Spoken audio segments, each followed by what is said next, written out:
Hello, welcome to my kitchen. Well, I've had a lot of requests on how to make yogurt. I've been making yogurt for a lot of years and it really comes out so wonderful and nice and sweet. Now, I'm making just regular whole milk yogurt today. We don't eat whole milk yogurt, but I want to show you how to do it. I've actually made it with soy milk and it comes out really, really good. You just need to find a soy milk starter. Okay, hold on.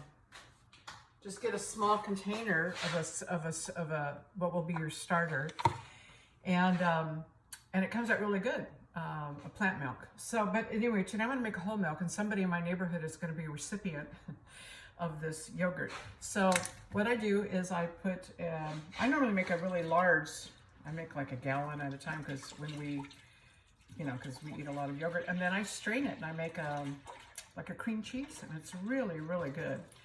All right, so put that in there, and then we turn it on about medium heat. Now I'm gonna, for the whole milk, I like to add a whipping cream because it makes it super creamy. You don't have to, and actually you can make this yogurt with a less percentage of milk, or low-fat milk, or non-fat milk. I've done all of that, and it comes out just as well. The key really is your starter. And you want to find the sweetest starter that you like. Like if if you go and buy yogurt and you like that yogurt, then use that as your starter. You don't actually need very much.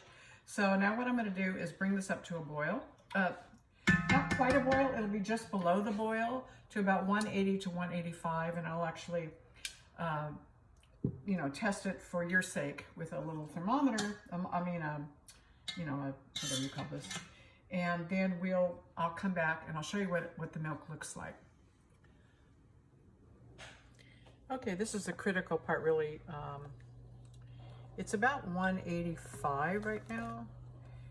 And so you can see that it's starting to get foamy. Maybe I'll bring you in and show you a little bit more. And so you don't want it to boil over, and you don't want to really bring it to a boil. But it's starting to bubble up and get foamy. So you want to make sure that you use a heavy bottom pot. I'm using a cast iron, enameled cast iron, and notice I'm using a wooden spoon. Whenever you're working with fermented foods, you always want to use a wooden spoon. That's really important. And so I'm stirring with a wooden spoon, making sure it's not burning on the bottom. And that is the beauty of having a heavy bottom pot.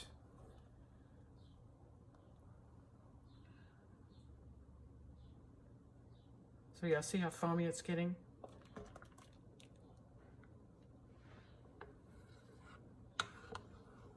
You want to bring it just below the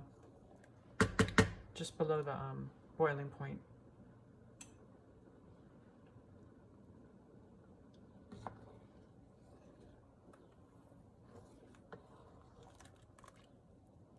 So what I'm going to do now is I'm going to turn this off, and I'm going to let it cool down to about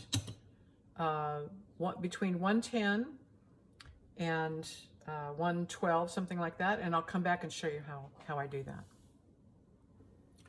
Okay, we're back now, and I've been stirring this about every 15 minutes. It took about almost an hour to cool down, and you want the temperature about 110 to 112. Every so often you'll come back and there's kind of the scum stuff will gather, so you just scrape it off with a wooden spoon again. So as I'm doing this, I'm going to tell you a funny story. So I have my starter. I just put some in a bowl.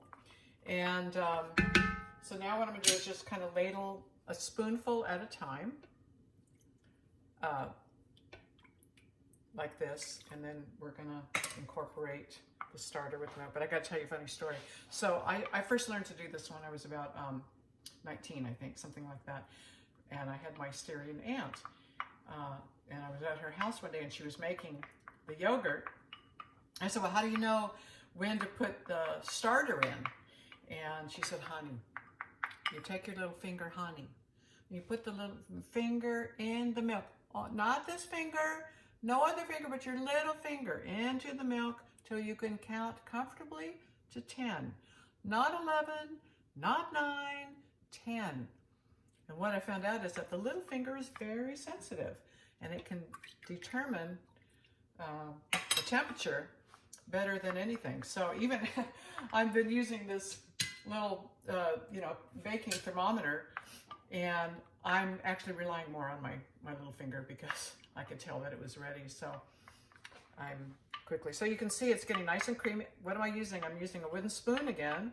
I'm going to add another ladle and maybe 2. Get this nice and creamy, all incorporated, so it doesn't have any lumps.